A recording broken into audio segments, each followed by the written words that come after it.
A very good morning to you. How are you doing? Wednesday is here with us again. Welcome to the Financial Clinic on Jam 316. This is where we talk issues money. Anything that relates to money, we talk about it. And thank you so much for tuning in today. Today we want to focus on family finances. Very interesting topic. Many times families, marriages go through a lot of turmoil because of financial issues. Not necessarily because they don't have enough, but because they can't decide what to do. They can't decide what to do. Sometimes a lot of secrecy involved in there, and it becomes quite a challenge. The other day we were discussing this statement with some of my colleagues here in the office. It's a statement we've had before where the wife says that my money is my money, but the husband's money is our money. For the husband ni ya umma, lakini yangu ni yangu. And I want to know from you, what do you think about that statement? I have several people who are already responding to that. Daniel says that's a sign of selfishness. Eric Mutuma says, there's trouble in Jerusalem with that statement. And then Lizzie says, this used to work when men had more money than women. Now we all chip in to ensure the family is kept going. While my good friend Evelyn Casina says that is a statement made only by mean people, one who has a closed way of thinking. Even when the husband takes over bills, the wife should invest in the family. That's what Evelyn is saying. Do you agree with them, or do you think otherwise? So family finances is what's on offer today and what's on the table today. Nimeweka bench nje kama kawaida, ile bench yetu ya kawaida ya clinic nimeisafisha. So if you have questions, make sure to send them in early. 20316 is the SMS line, and the WhatsApp number is 0786 316 316. Today we are discussing family finances, and if you have questions regarding this topic, feel free to send them in on 20316, WhatsApp 0786 316 316. This morning we are privileged to hang out with the CEO, Sentonomi Waithaka Gatumia is with us in studio via Zoom. He is also the lead trainer of the Personal Finance Management Program. Waithaka, how are you doing? Mzuri sana. Thank you so much for having me again, Pastor. Yes, it's good to have you on board. Today, I'm having you from home. Last time you were here live, today you work from home. Telling you, life has changed significantly this year. Yani 2020. Yes. 2020. But I believe all things work together for good. Yeah, I believe they do. I believe they do as well. Mm-hmm. But that doesn't detract from some of the difficulties that you have to go through. Very true. Very true. And in times like this, we have to be aware. Yeah. And sensitive to the hardships that people are going through. So let me say this. Yes. Working from home is not a hardship. It's not a hardship. No. Yes. It's different. You have to adjust. Yeah. So let me not complain. I am blessed and highly favored. Hallelujah. Family finances. Let's begin with this statement. I hear this statement a lot. I would want to find out what your thoughts are about it. Where the wife says that my money is my money, but to the husband, your money is our money. Yako ni pesa ya umma. Well, look, at Sentonomi, we never come and try and shift your cultural beliefs, your traditional beliefs, your faith beliefs. That's not our agenda. Our agenda is to ensure that you understand your beliefs.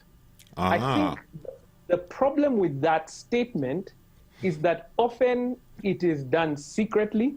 Mm-hmm. Often it is done privately. It is not an agreement that has been made between the two parties. Okay.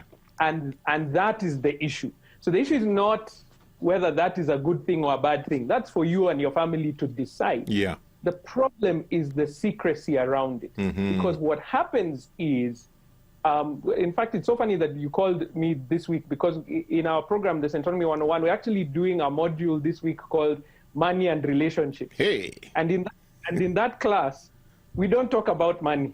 Oh. It's so funny because the thing is, money is not the issue. I always make this joke.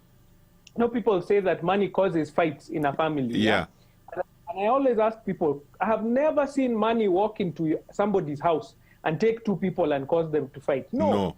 People fight when they have money, when they don't have it, when they have a lot, when they have a little. So it's the relationship that's the issue, Pastor. And so when you say that my money is my money, his money is our money, no problem. Have you both agreed on that fact? If you have, then there's no issue. The problem will come up is when there's a financial strain, and a year like 2020, there's often been financial strain. Yes. Now the man is there. Maybe he has lost his job, maybe he has got a cut in his income. And there's a sense at the back of his head that his wife has some money hidden somewhere. Yes.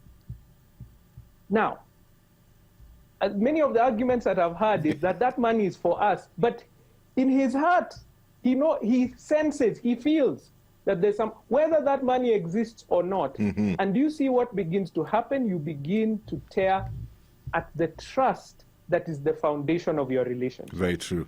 So it's not the money, and it's not even that statement. If that is how you have agreed as a family to manage your finances, God bless you and keep going. Because then there's an understanding. But the issue is when it is done in secret, then there's a relational issue, not so much a financial issue. Okay. When you talk about the whole secrecy aspect, I'm just wondering, is it important for now, this is husband and wife, you're coming together, you're beginning your life together. Is it important to disclose to each other how much money you're making and from what sources? You see, this Pastor James, this is why I love coming to family, because here I can speak freely. Because here now we are speaking from a position of faith and understanding. So what kind of relationship is based on secrecy and a lack of trust? That relationship is bound to fail. And that's what you're describing right now.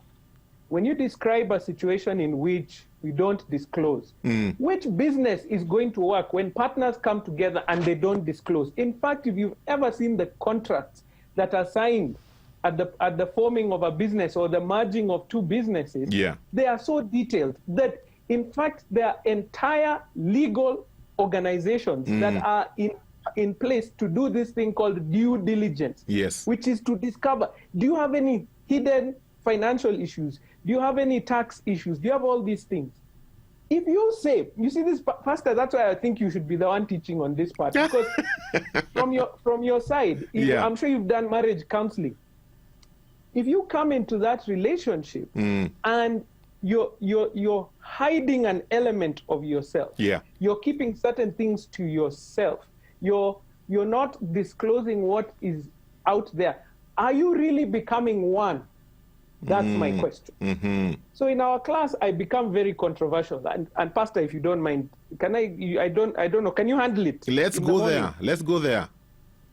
So I said this, and we discussed this in the class, where I say it is even more honest to do what us believers, Christians, have a problem with, this thing called a prenuptial. Yes. It is more honest to do that than to do the lie that many couples go through. It's more honest to say, you know what? I don't trust you. And therefore, let's sign a document that separates our finances, and we are clearly like that. Versus going into the relationship with the mindset that, hey, this guy, I don't trust him. This woman, I don't trust her. And therefore, let me keep some things away from them, just in case at some point. Now, let me make this clear. I do not believe in it.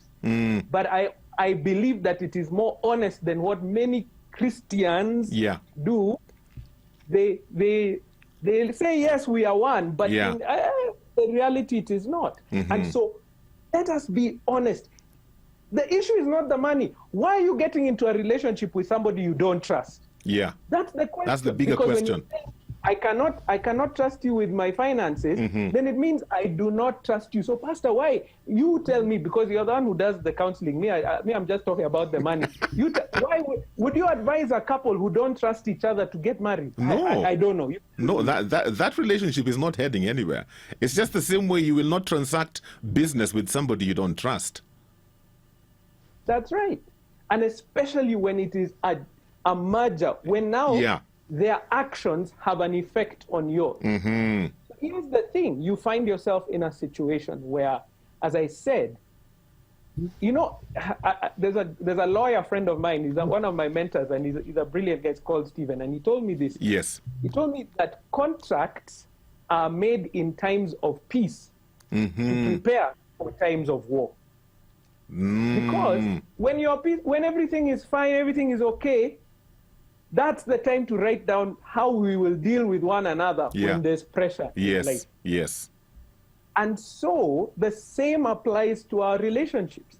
When you're starting out your relationship, and even if you didn't do this when you started, this is the time to start doing it. Sit down and agree, this is how we are going to go.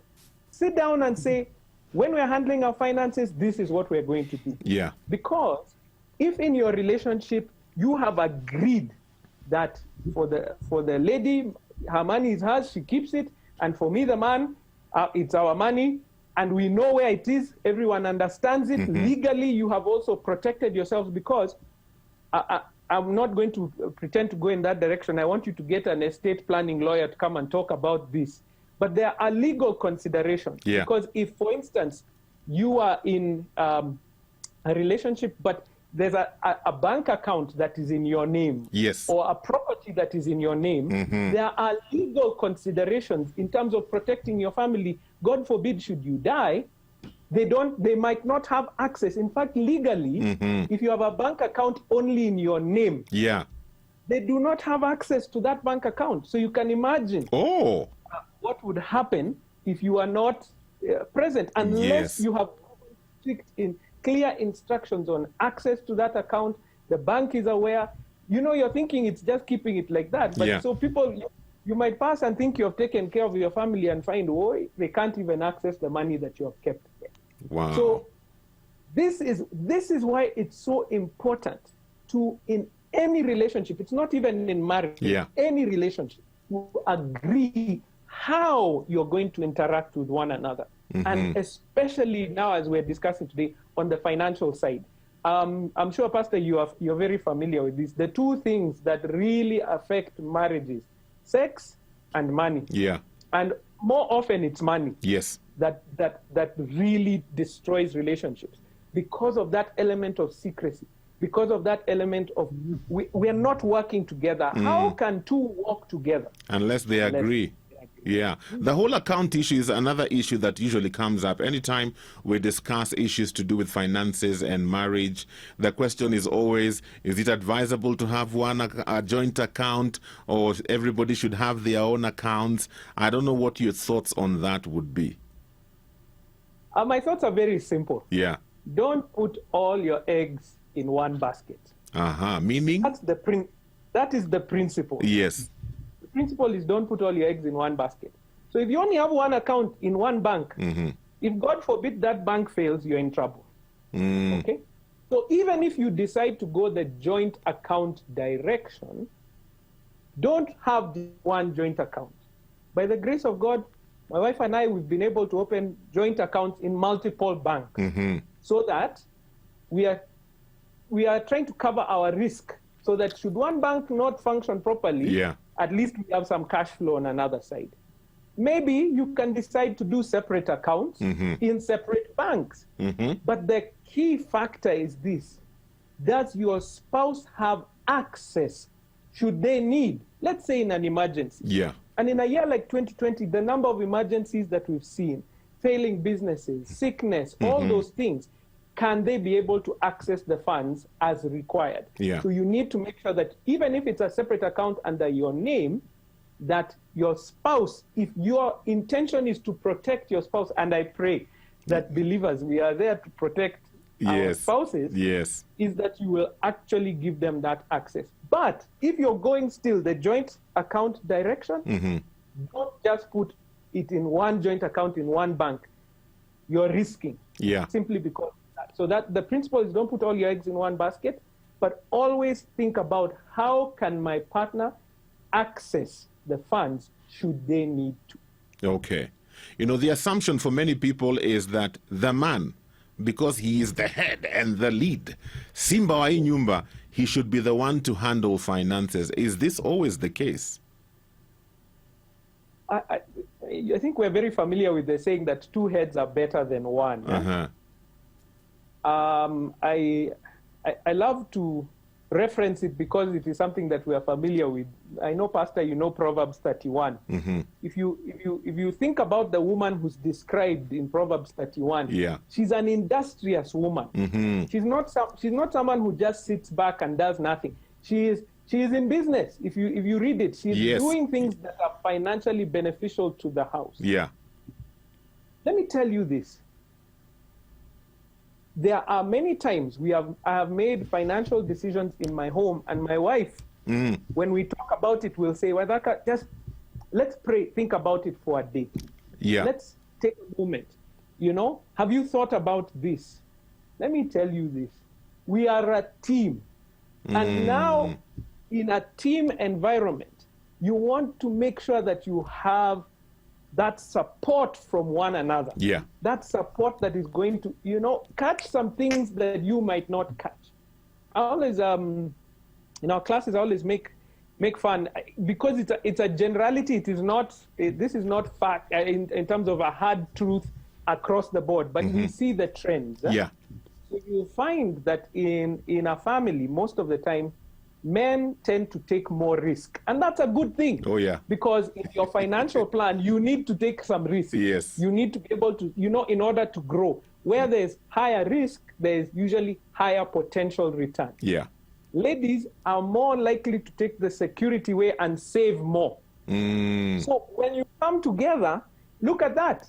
You have somebody driving the way forward, yeah, and somebody else also making sure that they're covering your back. So that the two of you, that mindset, if it is merged, will begin to give you a better success rate. Okay. So there's benefit to working together as a family. There's so much benefit. Wow, I like that. Still on the whole issue of working together, we'll talk about this shortly.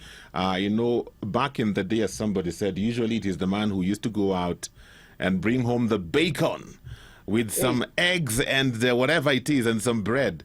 The wife would stay at home and nurture the kids, but things changed. Now you have women who are out there climbing the corporate ladder. You have situations where the wife is earning 3 or 4 times what the husband is earning. You have other situations where the wife is the breadwinner and the husband is the one who's still trying to hustle and to search here and there. How do you handle a situation like that? We'll talk about that shortly. I'm inviting your questions on 20316, WhatsApp 0786 316 316. It is the Financial Clinic on Jam 316 right here on Family TV and Family Radio 316. Tuko clinic ni ya mfuko. Today we are talking about family finances, my friend. Her money versus our money and all these other shenanigans we come up with in our relationships that end up destroying our relationship. In fact, I have a comment here that says, how can you trust your spouse with your body and not with your finances? Something is wrong with that picture.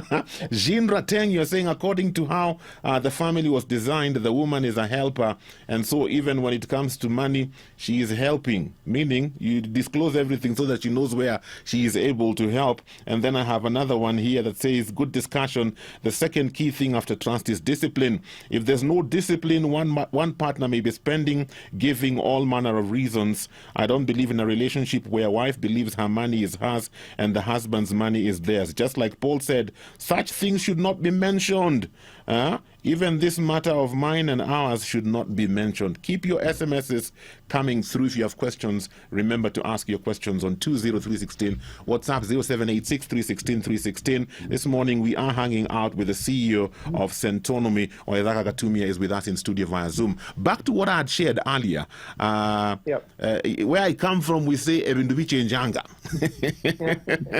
Things have changed, and you have situations where the wife is earning more than the husband, or even the wife is the sole breadwinner, the husband is still trying to get himself together. In a situation like that, what do we do?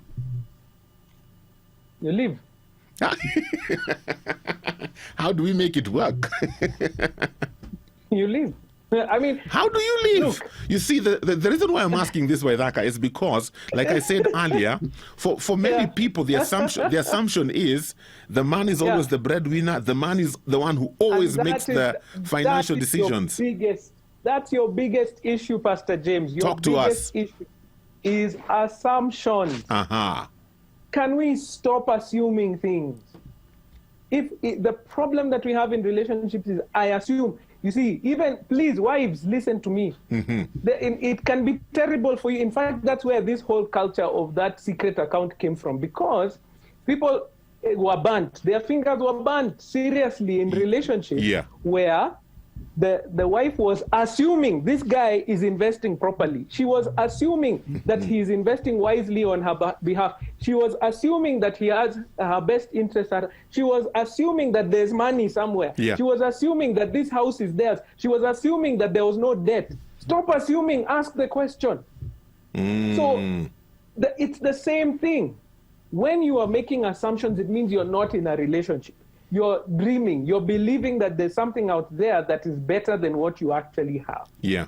No, I can't use that on this network. There's a joke about what assumptions the word assume means, but let's not talk about that. Yes. One here. You know it. No. Don't assume anything in the relationship. And so, one of the things that we must begin to do first in any relationship is decide, not assume. Decide. Not. In fact, in our class, there's a term that we use. Where I come from, you said it just now. Yeah.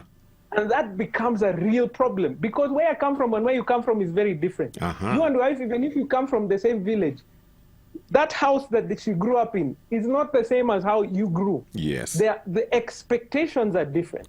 And so when you enter into any relationship saying where I come from, where I come from, where I come from, you're going to be in huge trouble.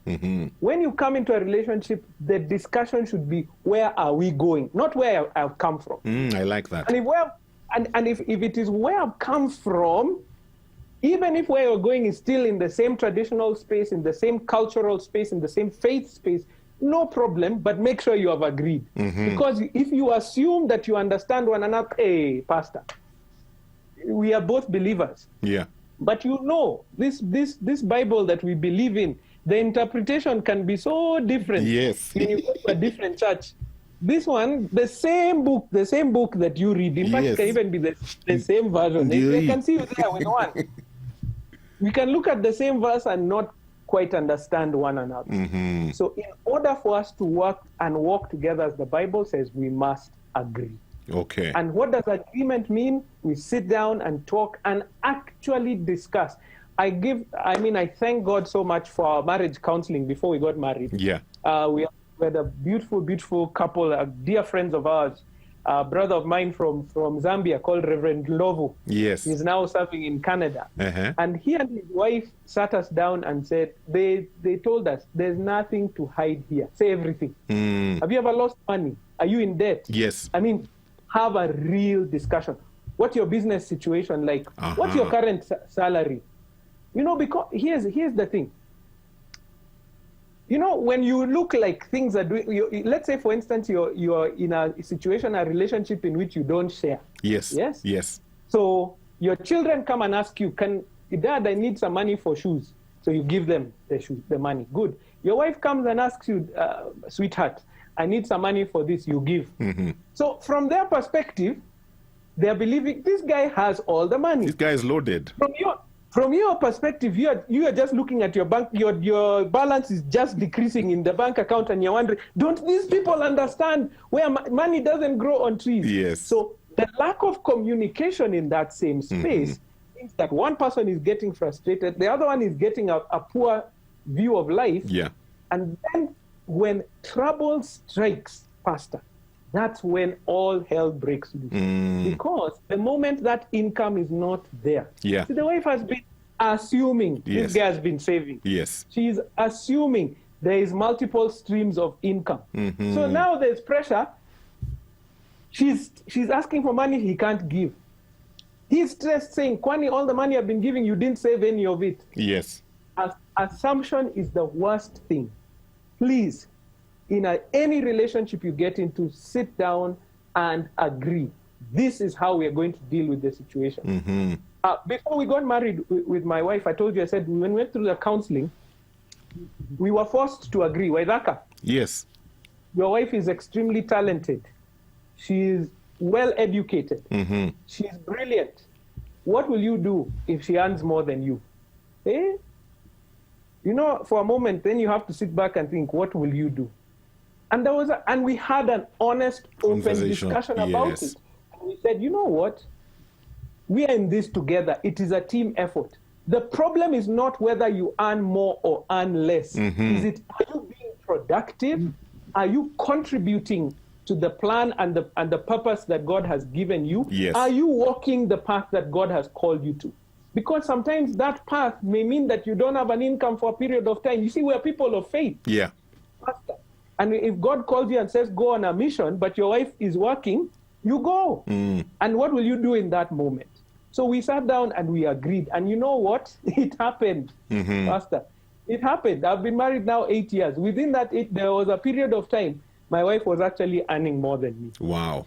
Now, let me just be honest. Yes. Because of the cultural space that we have come from, because of the society that we live in, because of all the movies that we watch, and it was not, I was not comfortable. Wow. Let me just be honest. Yes. Let me just be honest. Now, my feelings versus my actions, those are two different things. Just because I was not comfortable did not mean now we suddenly changed the relationship. Yes. That discomfort we had addressed in advance, and therefore it allowed us to go through that period of time. So I'm not here trying to say, oh, it's going to be all a bed of roses, that you'll be walking on clouds, everything is easy. Yeah. No. But because there's an agreement, because there's a plan, and it's not that I was just sitting at home, just eating and asking her for. No, I was out there working. It's just that at that period of time, the results of my work were not equal to hers. My wife is she's even more educated than me. Hallelujah. She has a higher degree than me. So why can't she earn more than me? She can. And if she does, so be it. Yes. The issue is, am I following the calling that God has given me? Am I being productive? In Genesis, you know this, Pastor, God gave the command not just to Adam, but to all humanity, Adam and Eve. Go forth, yes, be fruitful, and multiply. Yeah. He didn't say it to Adam. He said it to both Adam and Eve. And so that fruitfulness needs to come out of both parties in that relationship. Okay. There's a question here about involving other family members when it comes to financial decisions. Your brothers are the ones affecting how the finances in your home are being channeled. Sometimes it seems like your family has more priority than this family of ours here. What are your thoughts about this one? This one is a huge one for many people. Pastor, I need you to answer that question because that's a pastoral issue in which, okay, you see, now that you have asked me, let me respond. Yes. Today you are the pastor, meaning interviewer. This same Bible that we talk about here, doesn't it say that a man shall leave his parents? Leave. Please leave. Yes. Leave your family. You have formed a new unit. As far as the Bible is concerned, you are now one. Yeah. It is not one plus. It is not one and a quarter. It is one. You are one. Leave what that. Look, you can always listen in life. You can always listen to advice. You can always listen to instruction and help from those around you. But the decision is for this new one unit that you have formed. Yes. I always like to go back to the same principle in a business. When you quit and you go and start your own business, you now start inviting your old boss to come to your business and start telling you how to run it. Do you still send money back to your? I mean, come on. We must be real with ourselves. And if you are in a real marriage relationship and you have decided that this is the person that you're going to live with for the rest of your life, this is the person who is important to you, this is the person that you want to accomplish the purposes that God has given you. In fact, in his sight, you are now one. What are we talking about? Why is there even a discussion about this?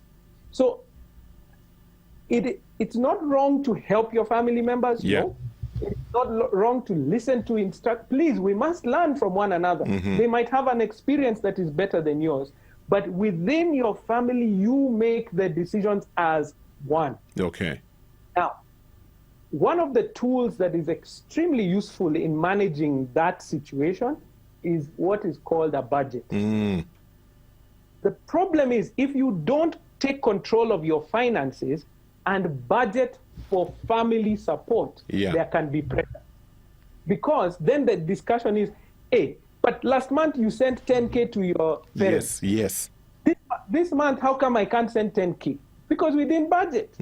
We didn't plan. But if you plan and say, if we're doing family support, this is the amount that we will be giving on a regular basis. This is how we're going to support. If there's any extra amount, we are able to budget clearly. Then there's no feeling of, oh, but you're always sending unga to your mother. How come you're not sending to my mom? Yeah. The issue is, again, you have not sat down and agreed. And that agreed. How can two work together? I'm telling we need to have it as a banner somewhere on the screen so people just keep that in mind the whole time. You've brought about the issue of budgeting. We'll look at that shortly because I think that's one of the biggest issues. Not even for marriage, even for those who are single, this B word is something that we want to avoid.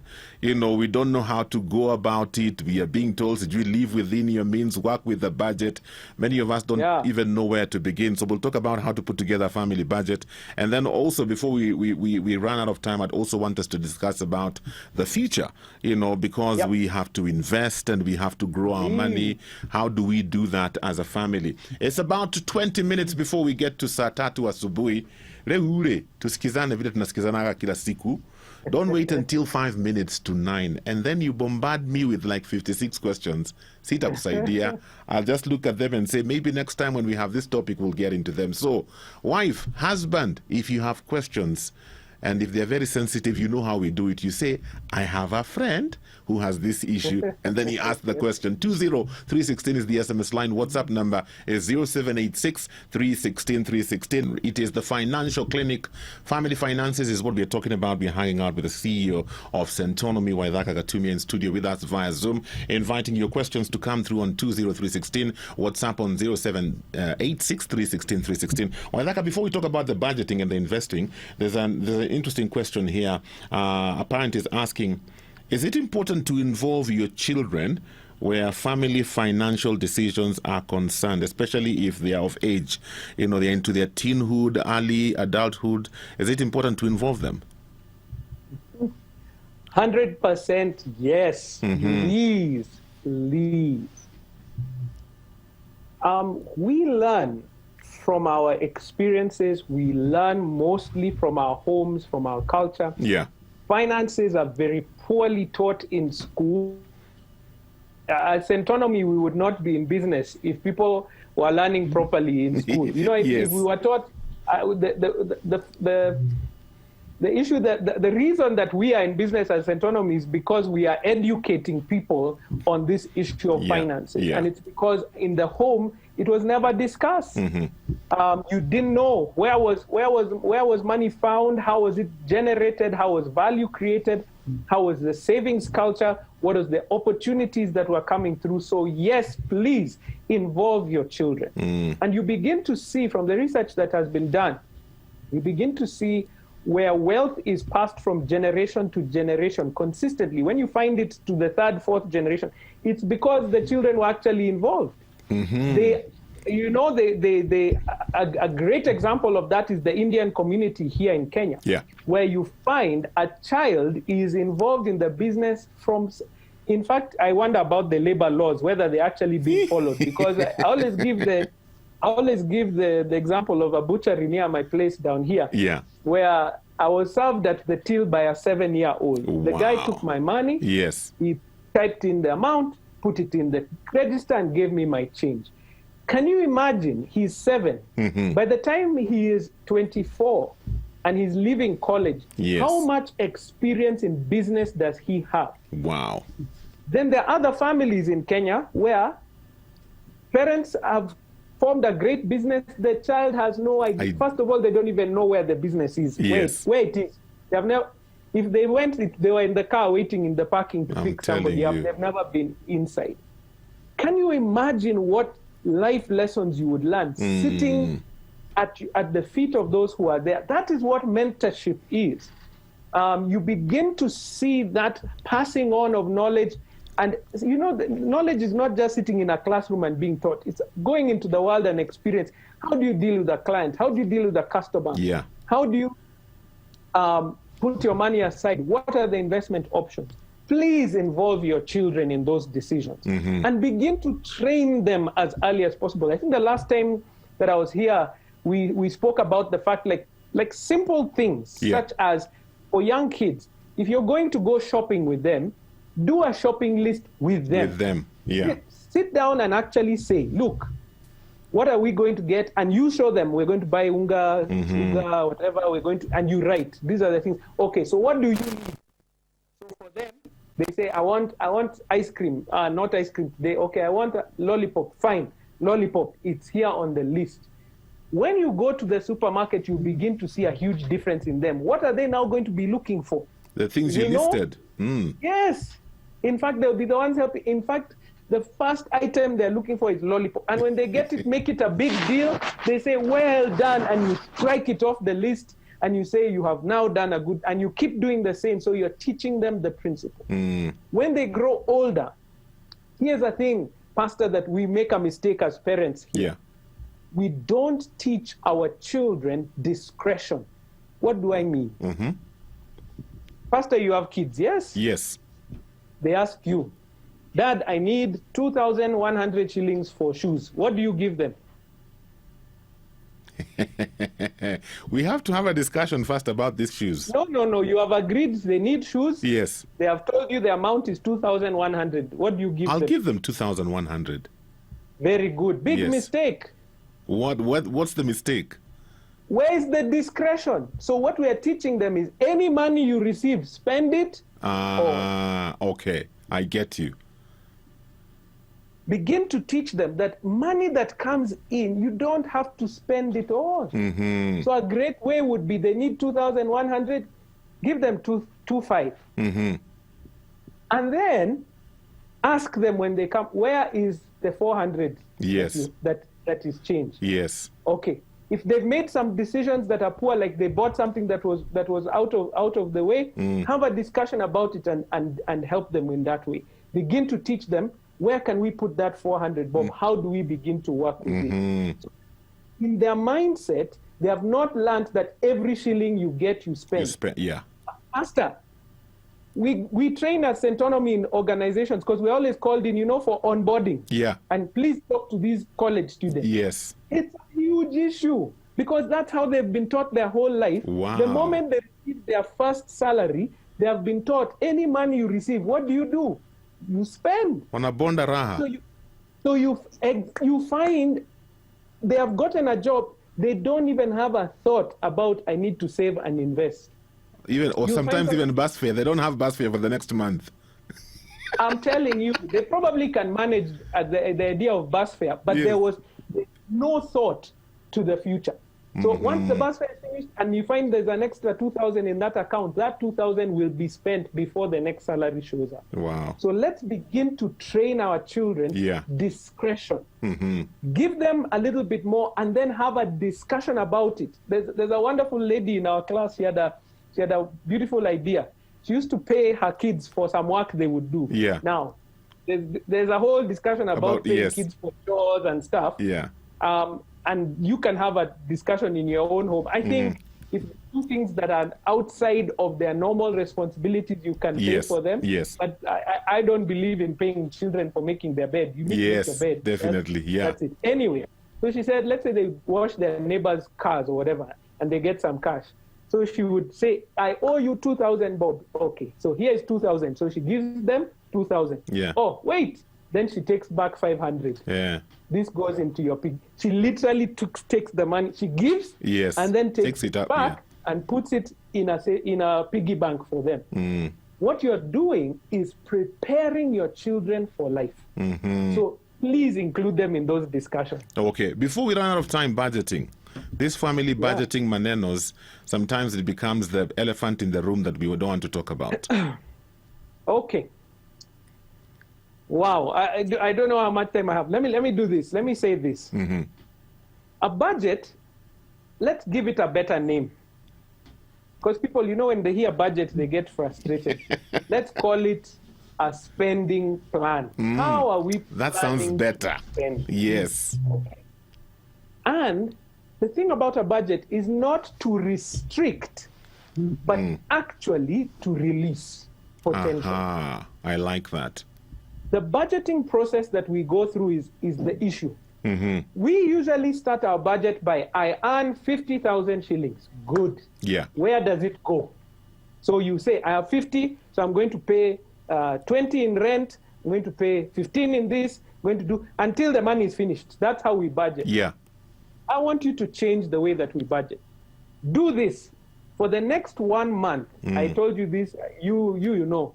Just write down where your money goes. Yes. Write it down. Don't judge yourself. Just spend. But when you spend, write it down. After 1 month, you come back and begin to see, where does my money actually go? Mm-hmm. Most people don't know the truth. They think if I'm spending 10,000 on shopping per month, the truth is you're most likely spending 20. Yes. And I've seen this over our 11 years at Centonomy. Yeah. We have seen this over and over again, where somebody thinks I'm spending 10K on shopping. They find they're spending double. Wow. Why? Because they think the 10,000 is that big shopping that we did, when you go to the supermarket. Ile ya mwisho wa mwezi. But yes, but they have never included the milk in the morning, the bread in the evening. That when you stop and all those small things, when they add them up, they're like, wow.